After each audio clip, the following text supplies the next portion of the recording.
নমস্কাৰ অত্যন্ত এটা সুখবৰ আহিল আপোনালোকে নিশ্চয় স্ক্ৰীনত দেখিছে যি গ্ৰেজুৱেট টিচাৰৰ যে টেটকাম ৰিক্ৰুটমেণ্ট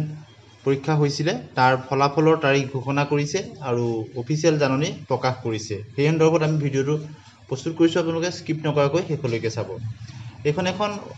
অফিচিয়েল জাননী আপোনালোকে দেখিছে government of Assam office of the director of secondary education Assam Kahilipara আৰু আজি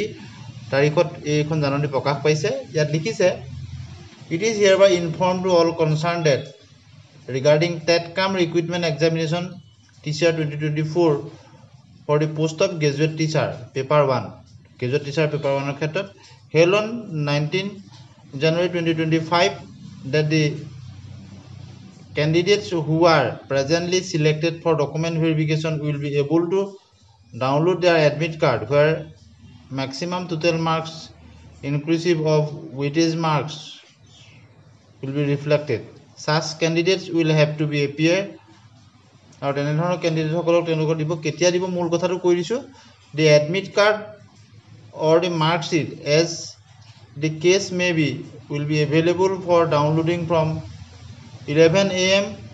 23rd June 2025 অৰ্থাৎ 23 জুন তাৰিখত দিব 11টা বজাত at the official website of the Director of Secondary Education Assam official website http://madhyamik.assam.gov.in candidates will have to log in by entering their application number তেওঁলোকে application number দি login কৰিব পাৰিব and password use while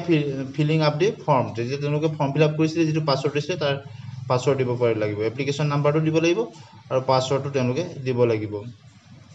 The selection of the candidate is subject to fulfillment of the eligibility criteria as prescribed in advertisement সকলোখিনি কথা দিয়া হৈছে আপোনালোকে নিশ্চয় বুজি পালে